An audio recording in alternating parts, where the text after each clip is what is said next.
There are moments in life when you no longer feel like a parent, but like a ghost in a life you helped build. They don't slam the door. They don't curse your name.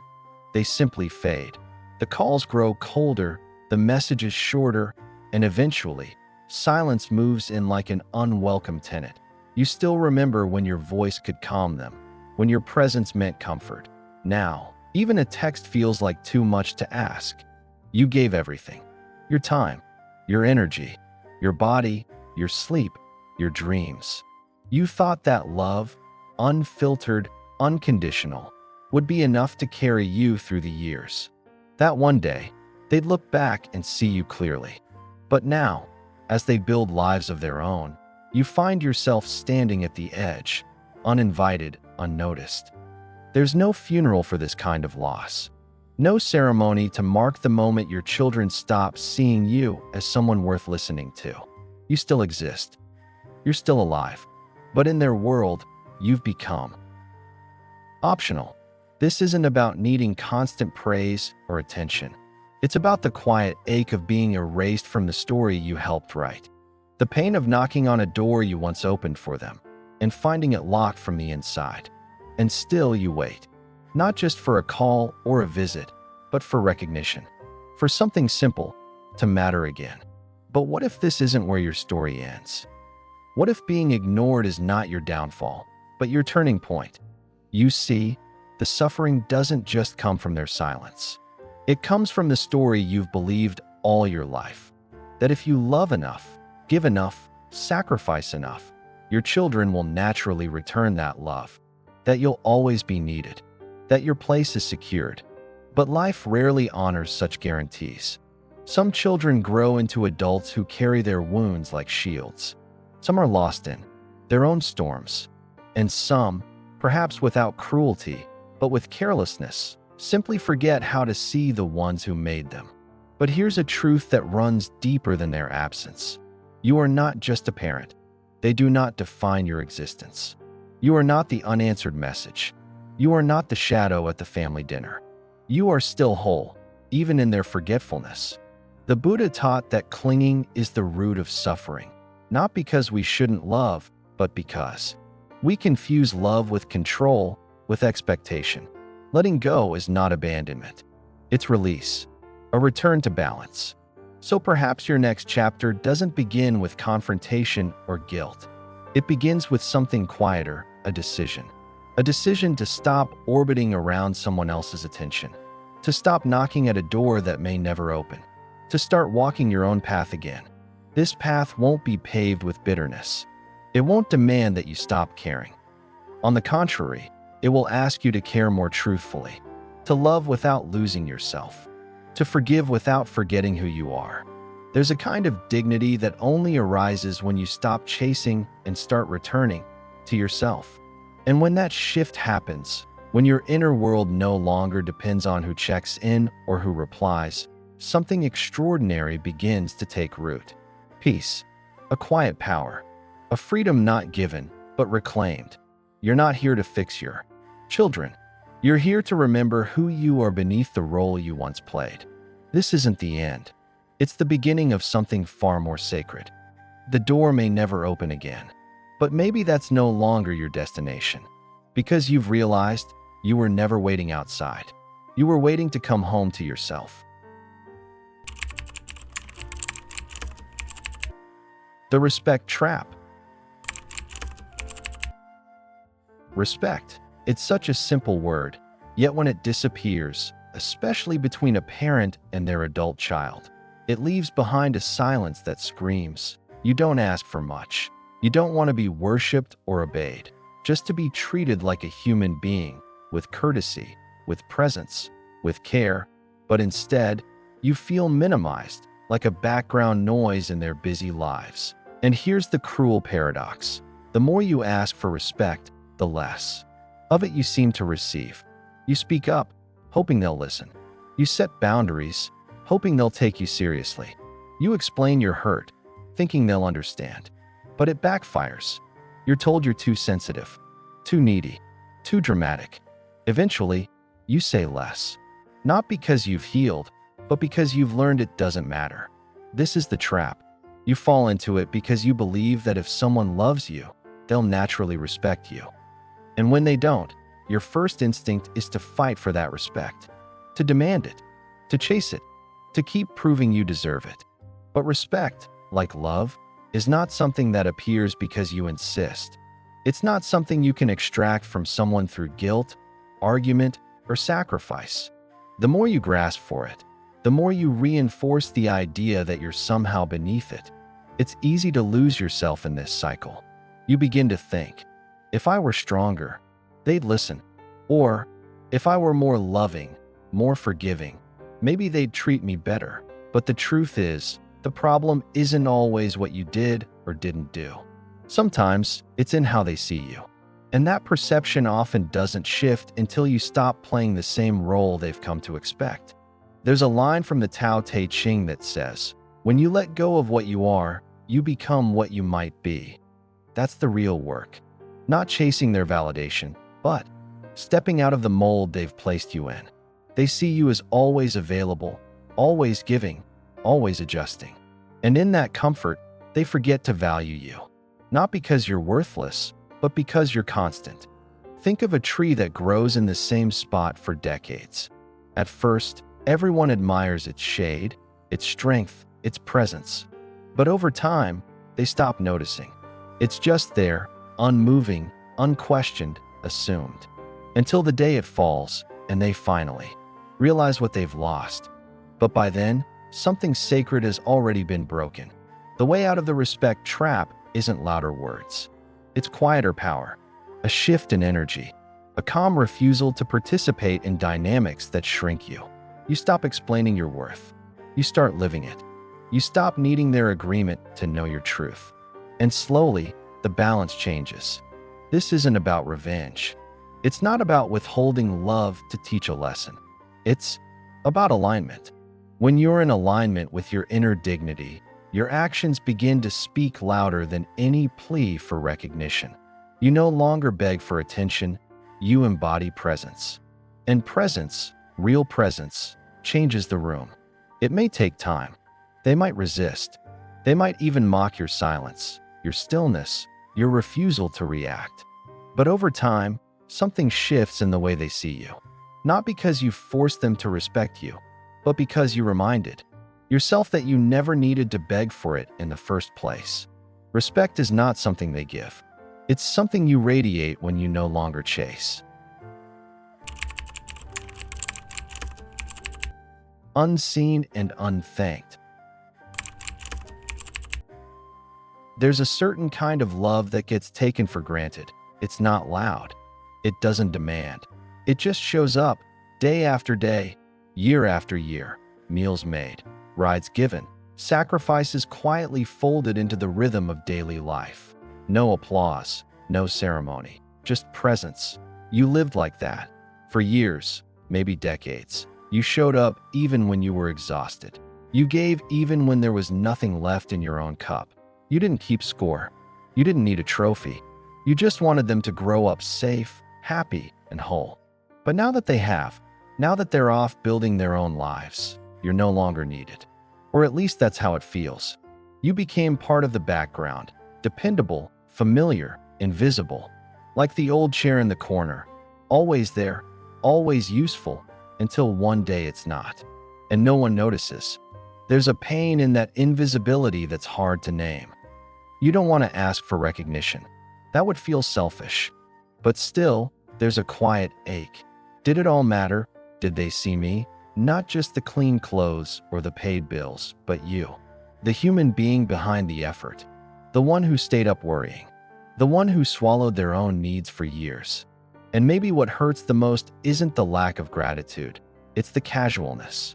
The assumption that you'll always be there, always say yes, always bend. Like a reflex they never question. And perhaps, without realizing it, you helped create that pattern. Because love, real, sacrificial love, often disguises itself as unlimited availability. You thought you were being kind, and you were. But somewhere along the way, kindness became silence. You stopped pushing back. You let the small slights go. You let disrespect slide. Not because you were weak, but because you believed love meant not making waves. But here's what no one tells you. When something becomes routine, it stops being seen. It becomes part of the furniture of someone's life until it breaks. And even then, some don't notice what they've lost.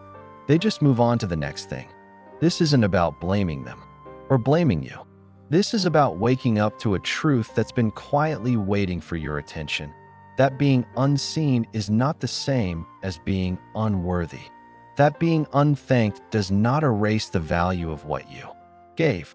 The Buddha taught that clinging, even to love, is a form of suffering. And sometimes we cling not just to people, but to the idea of how we want to be seen by them. But freedom begins the moment we stop needing our efforts to be acknowledged in order to feel whole. You were never invisible. You were simply so consistent, so generous, that you became a quiet part of the scenery. And while that's painful, it also speaks to your strength, to your capacity for love. But now, it's time to reclaim your presence, not by shouting, not by demanding, but by no longer offering yourself without being truly seen. You are not a chair in the corner. You are not background noise. You are a person with boundaries, needs, and a soul that still longs to be met with care. And the first step toward that is to begin seeing yourself again, thanking yourself, honoring the effort, even if no one else ever does. This is not about withholding love. It's about giving it more wisely, with intention, with self-respect, with the quiet power of someone who no longer equates love with being invisible. They may never say thank you. They may never look back and see all that you gave. But that doesn't have to be your wound anymore. It can be your wisdom. Standing like a mountain. There comes a point when you stop trying to be understood, not out of defeat, but out of clarity.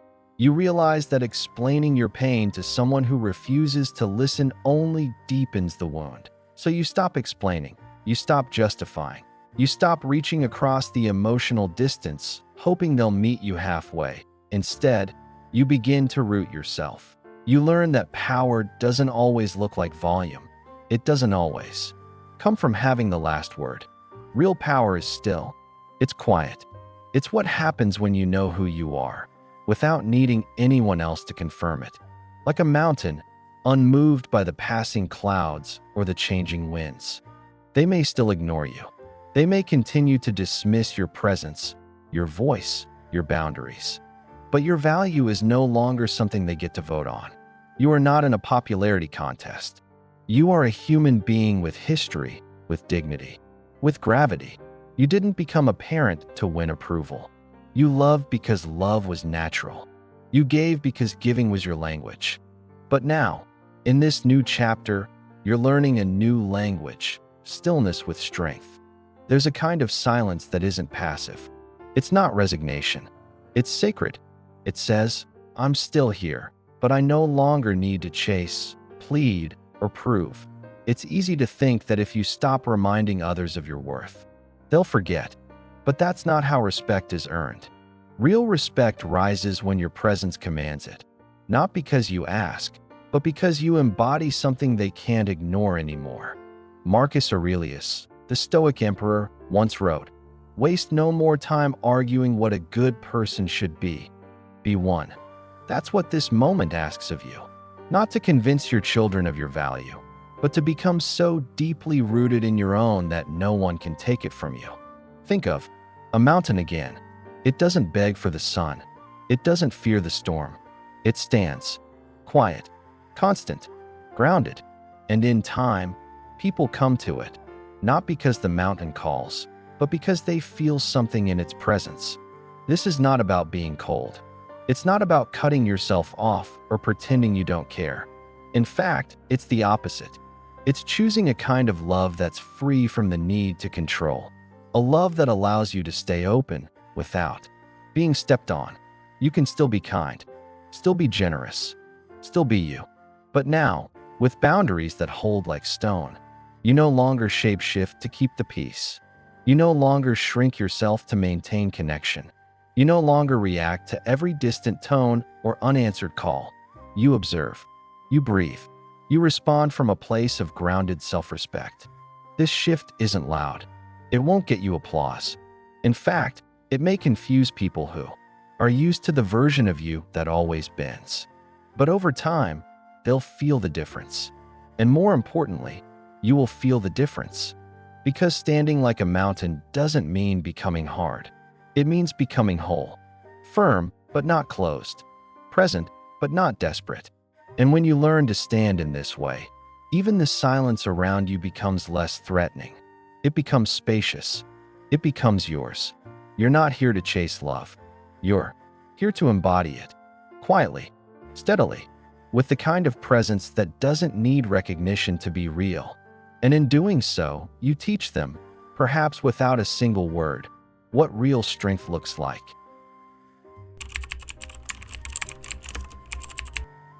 Cutting the cord. You can love someone with your whole heart and still need to let go. That's one of the hardest truths for any parent to face, especially when the person you're letting go of is your own child. Not letting go of your love for them, but letting go of your emotional dependence on how they treat you. It happens slowly. You tie your happiness to their approval, your sense of worth to their attention. You wait for the call. You measure your days by whether they remember you. You feel joy when they're warm and sorrow when they're distant. Your inner world begins to orbit around theirs until your peace rises and falls like the tide, never your own. At first, it doesn't feel like dependence. It feels like care, love, devotion. But when your inner state starts to rely on someone else's behavior, even unconsciously, you've handed over the keys to your own emotional home. And then comes the question, how can I stop caring so much? But that's not the question. The real question is, how can I care in a way that doesn't enslave me? There's a kind of love that lifts, and there's a kind of love that binds. One flows freely, the other holds you hostage. Not because of them, but because of the cord you haven't cut. This cord is invisible. It's made of expectations, silent hopes, imagined futures, and the idea that if you just wait a little longer, they'll come around. And maybe they will, but maybe they won't. And in the meantime, your life, your one sacred life, sits in pause. Cutting the cord doesn't mean you stop loving. It means you stop waiting. It means you stop giving them power over your joy. It means you stop needing them to change in order for you to be at peace. The Buddha taught that liberation doesn't come from changing the world. It comes from changing your relationship to it. The same is true in parenting. Your children may never treat you the way you hope, but you can still live a full, grounded, meaningful life right now. It begins with seeing the cord for what it is, not a symbol of love, but of attachment. And like all attachments, it promises comfort while delivering suffering. You may notice it in the way your mood shifts after they ignore your message, or how your heart sinks when plans are canceled, or how a compliment from them lifts you like a drug, and their silence drops you like a stone. That's not just love. That's a cord wrapped tight around your spirit. So how do you cut it? Not with anger, not with coldness, but with clarity. You begin by breathing space into the places where you've collapsed into them. You build your own rhythms. You find joy that doesn't require their participation. You stop checking the phone every hour. You stop building your week around the possibility of being included. You reclaim your center. And when the ache returns, and it will, you don't resist it. You greet it like an old teacher. You let it remind you how deep your love runs. And then you let it pass. Because you're not here to beg for scraps of connection. You're here to live. And ironically, when you finally stop needing them to show up, when you become emotionally free, you become someone they can finally see. Not because you demanded it, but because your absence of need creates a new kind of presence. One that radiates strength instead of longing. Cutting the cord is not a rejection. It's an act of profound respect for yourself, for your journey, and even for them. It says, I trust you to live your life, and I trust myself to live mine.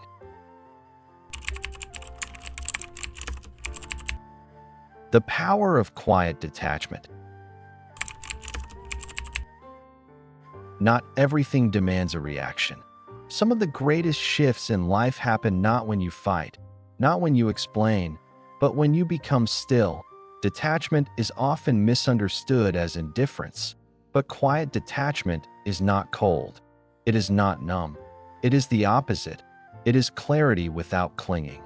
You still care, deeply, but you no longer allow your love to be held hostage by someone else's behavior. That is the power of quiet detachment. To remain connected, but not enslaved. To be open, but not exposed. To stand present, but not pulled under. There was a time when every ignored message hurt, when every cold tone pierced your heart, when their silence felt like a judgment on your worth. But now, you're learning to see those same moments not as attacks, but as signals, not of who you are, but of who they are. Their silence is not your shame. Their coldness is not your failure. Their distance is not a reflection of your love. It's a reflection of their capacity. Quiet detachment gives you the ability to see clearly, without fogging the lens with hope, resentment, or longing. It allows you to watch without needing to intervene, to listen without needing to defend, to love without needing to possess. It is not passivity. It is presence stripped of demand. You show up in your own life, not as a spectator waiting for them to come back, but as the author of your next chapter. When they call, you answer. When they don't, you breathe. When they come close, you stay open. When they retreat, you let them. Your joy is no longer tethered to their rhythm. It has become your own. And in this quiet, something beautiful begins to grow. A dignity not based on pride, but on peace. A respect that is no longer sought, it is lived. You walk into a room without shrinking. You speak with kindness, but no longer over-explain. You begin to feel what it's like to be whole without being needed. And this presence, calm, rooted, unattached, starts to change the dynamic. Not through force, but through energy. People sense it, including your children. The parent who once waited by the phone now plants a garden, reads, travels, laughs with friends, lives. There is no announcement, no declaration of independence, just the quiet power of someone who is no longer waiting to be rescued. It might confuse them, even frustrate them. They may push, provoke, or test the old patterns. But when they find that you no longer flinch, no longer chase, no longer crumble under guilt, a new understanding begins to form. You are no longer orbiting their lives. You are standing in your own.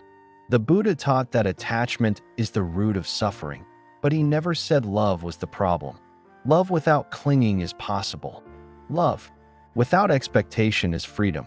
Quiet detachment is the space where love becomes wise.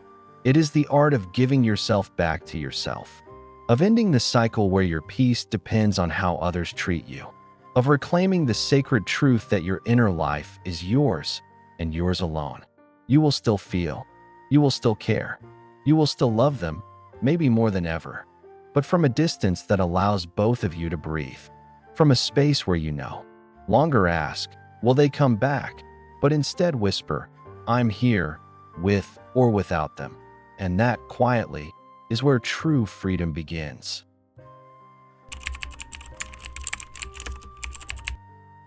Guilt is not love. There's a voice that whispers when everything else is quiet. It says, maybe it's your fault. Maybe you were too strict, too soft.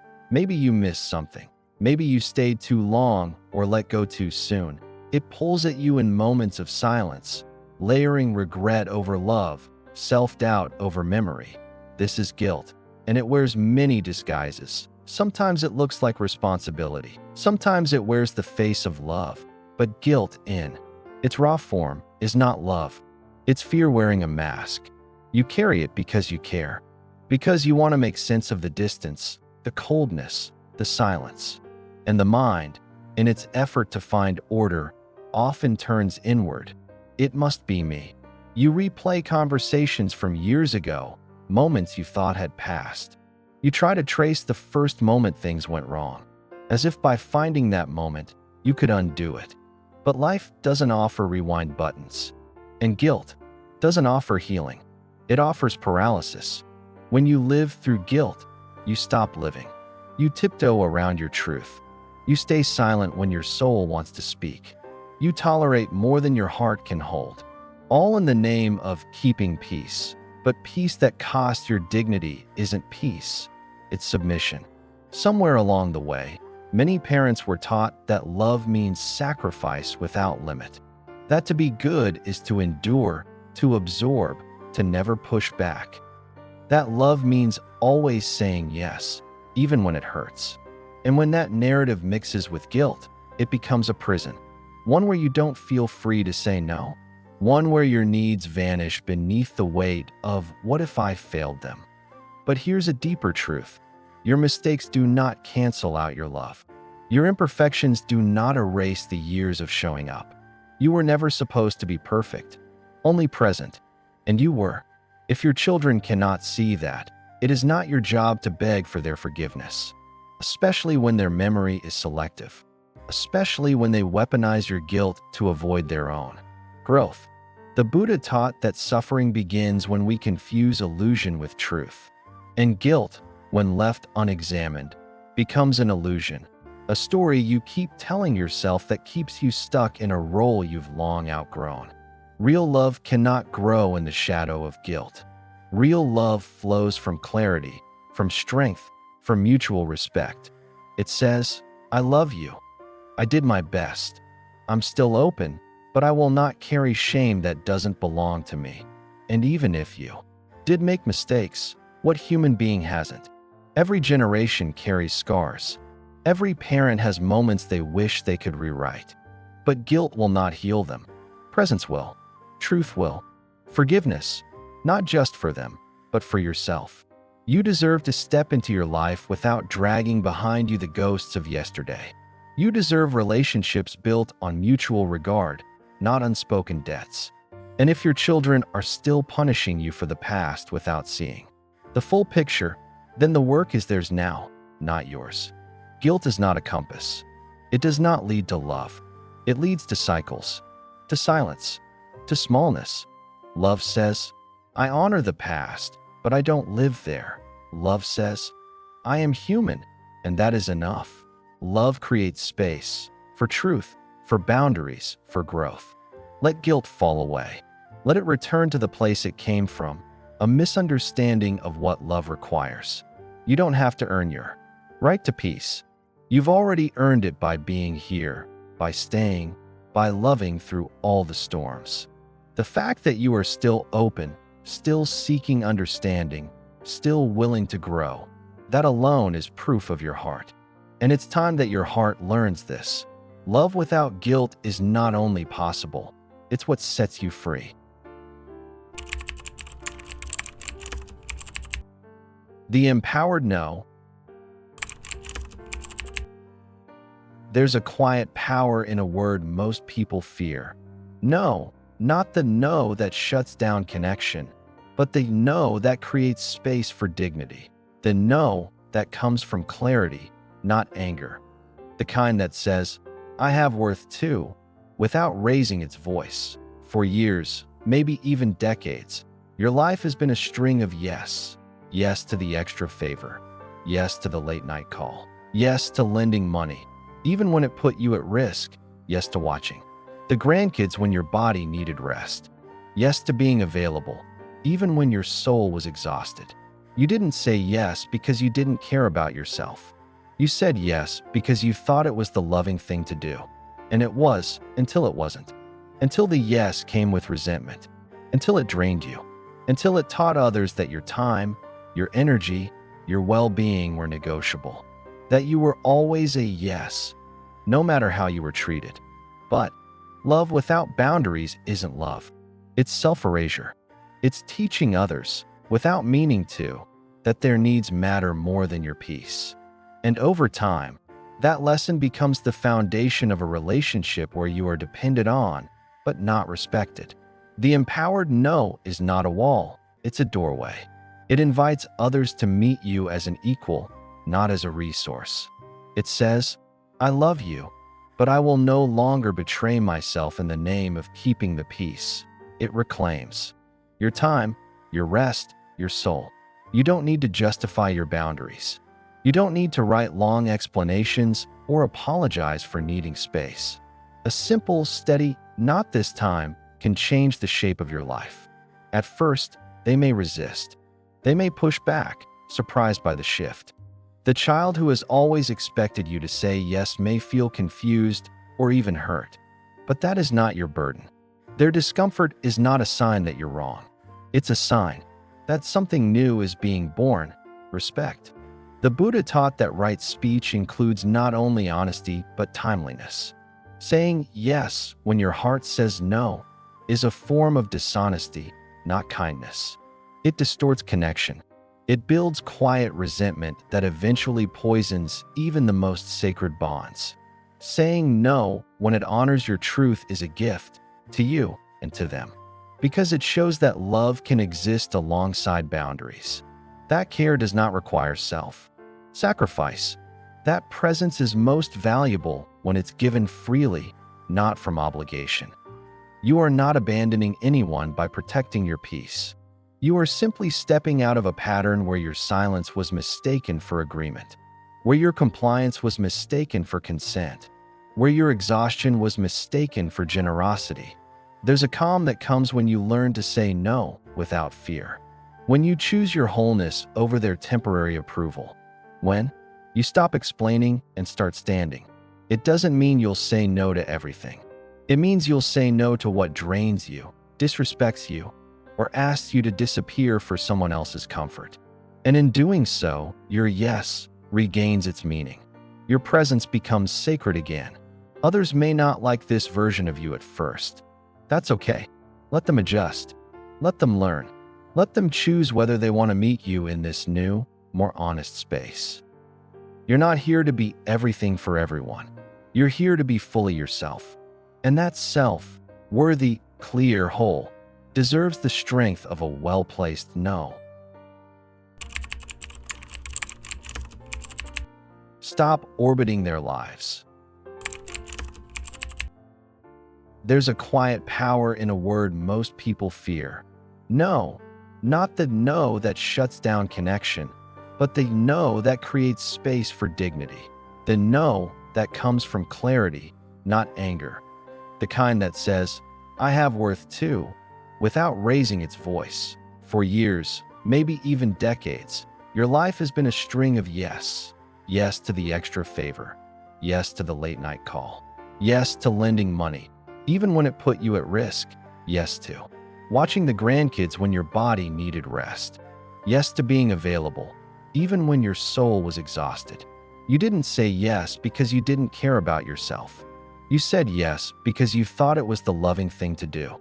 And it was, until it wasn't. Until the yes came with resentment. Until it drained you. Until it taught others that your time, your energy, your well-being were negotiable. That you were always a yes, no matter how you were treated. But love without boundaries isn't love. It's self-erasure. It's teaching others, without meaning to, that their needs matter more than your peace. And over time, that lesson becomes the foundation of a relationship where you are depended on, but not respected.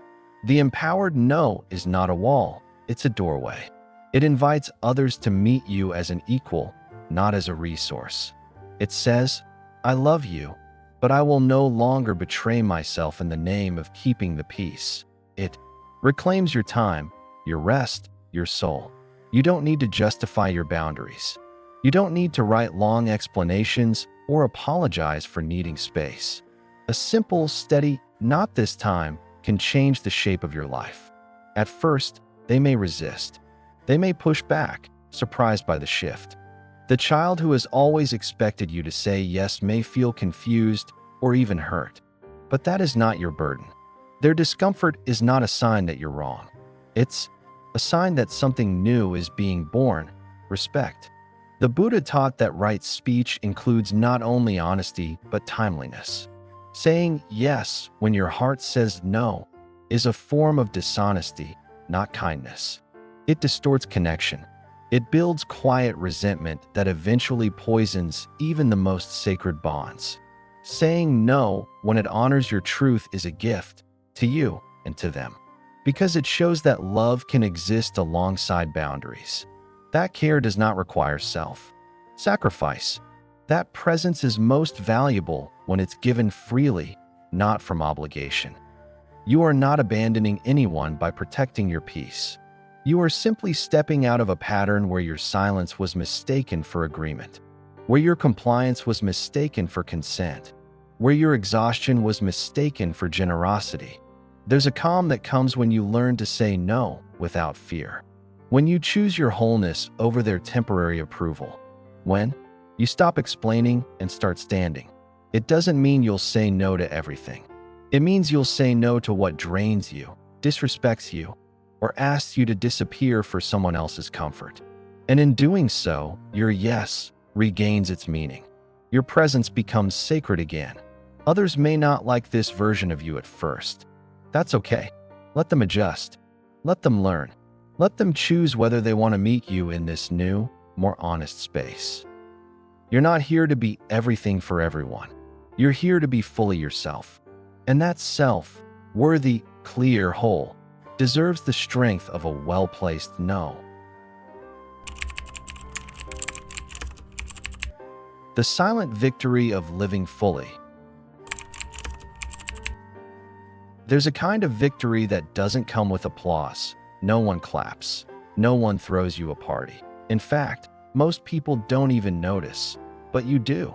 You feel it in the way your breath moves more freely through your chest, in the way mornings no longer begin with disappointment and evenings no longer end with longing. This is the silent victory of living fully. Not because anyone changed, not because they came back with apologies or started treating you the way you hoped they would, but because you stopped waiting. You stopped giving your power away to silence. You stopped measuring your worth by someone else's recognition. And that shift, quiet, gentle, but undeniable, became a revolution inside you. You started choosing joy not tied to anyone else's presence. You began seeking beauty in places you used to overlook. The garden, the corner bookstore, the morning light through the window. You remembered how to be curious again, how to laugh without bitterness, how to sit in stillness and feel whole. There's a wisdom that arises when you stop trying to be needed, when your worth no longer hinges on being called or thanked or remembered. You still love them. You probably always will. But now, that love is rooted, not reaching. It flows from fullness, not lack. And in that space, something extraordinary happens, not in them, but in you. You begin to experience your own presence, not as a role or a title, but as a being, a consciousness, a source of life. You realize you're no longer surviving on crumbs of attention. You're feasting on the richness of the moment, of breath, of being alive. This is not the story you thought you'd be living. You imagine more closeness, more connection, more shared laughter over dinner. And it's okay to mourn that. It's okay to grieve the life that never unfolded. But grief, when embraced, can become a doorway, not to despair, but to liberation. Because when you stop resisting what is, you step into the power of what could still be. There are no guarantees that your children will change. No promises that they'll one day wake up and see you in your fullness. But that no longer defines your joy. That's their path to walk.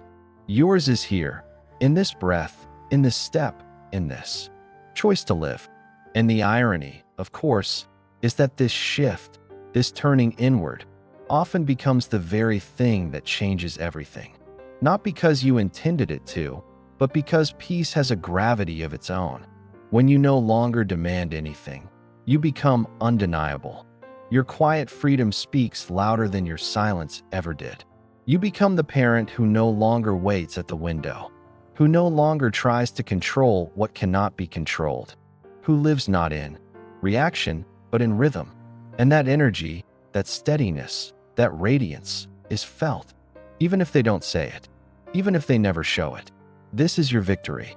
No banners, no fanfare, just a steady, sacred unfolding. A life not defined by who stayed or who drifted, but by how deeply you chose to live anyway. And if one day they do come back, not out of guilt, but out of respect, you'll welcome them with a smile, not because you need them, but because you no longer fear their absence. That is the quiet revolution of a healed heart. That is the silent victory of living fully. No more excuses, no more waiting. You've made it this far, not just through these words, but through the weight of years you thought might break you.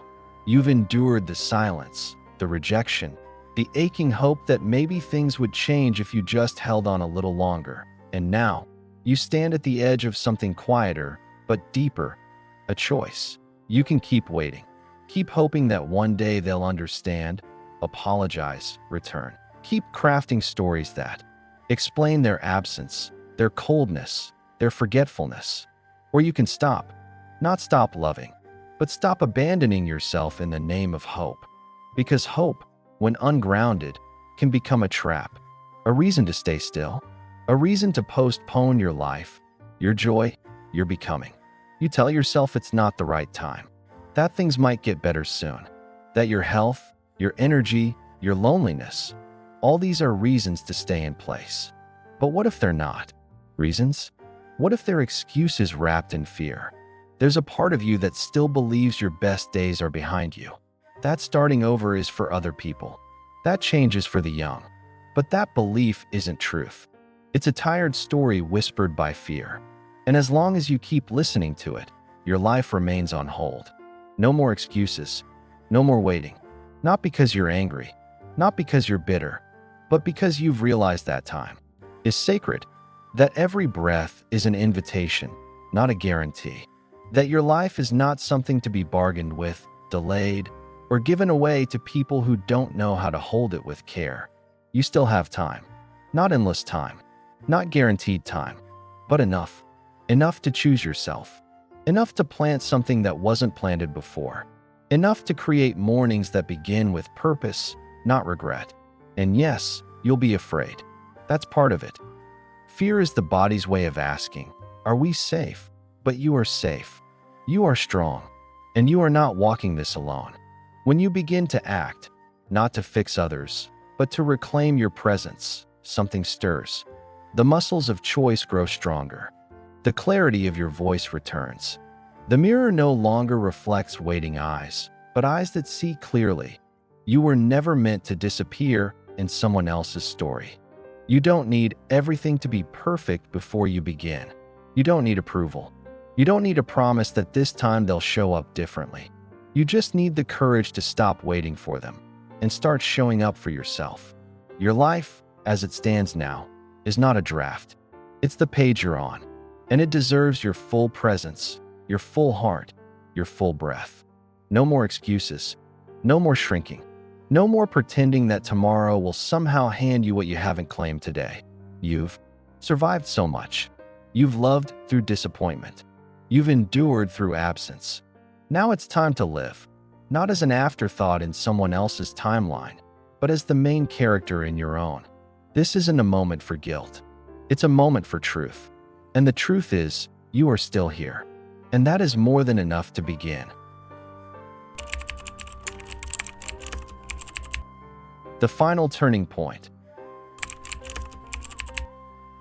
You've walked this far, not just through these words, but through a lifetime of loving, of giving, of waiting. You've carried pain that had no name. You've swallowed questions with no answers. And still, here you are, standing in the light of your own becoming. This is your final turning point. Not the end of something, but the beginning of everything that's still possible. There will always be reasons to hesitate. Some part of you might still wonder if letting go means you've given up. But now you know better. Letting go is not defeat. It's devotion to truth, to freedom, to the life that's been waiting for you to choose it. You were never meant to disappear in someone else's story. You were never meant to measure your worth by how often you were remembered. The time has come to return your name to yourself, to write it again in the margins of your own life. This turning point doesn't need fireworks. It needs a decision, a soft, steady breath that says, I am done waiting, done shrinking, done hoping someone else will come and fill the space that only self-love can reach. And from this moment, everything changes, not because the world outside you has shifted, but because the world inside you has. You will still love, but your love will not beg. You will still give, but your giving will come from fullness, not lack. You're not here to fix what others refuse to face. You're here to rise, not against them, but toward yourself, to meet your own soul in the space they left behind. And in that space, there is something sacred growing. Not a new version of who you were, but a return to who you've always been, beneath the waiting and the wounds. That person is still here, still breathing, still whole. This is not a story about getting back what was lost. It's a story about remembering what was never gone, your power, your peace, your presence. And now, with both feet on the ground, you begin again. You plant new roots. You open new doors. You find new laughter, new mornings, new meaning. Not because you needed to prove anything, but because life, your life, is not on hold anymore. This is your final turning point. Quiet, clear, irreversible, and entirely your own. You've walked through silence, through longing, through letting go, and come home to your own breath again, not by changing them, but by meeting yourself with clarity, with courage, with compassion. This path doesn't end here. It simply turns. And with each step, you carry more of your truth and less of their approval. If this message met you in a quiet moment of truth, walk a little further with us. Subscribe to this channel. Share this with someone still waiting. Like the video if it helped you breathe easier. And if your heart is ready for the next step, there are more voices, more stories, waiting for you in the next videos. You don't have to walk alone. May you remember, the door you've been knocking on was never outside. It was always your own.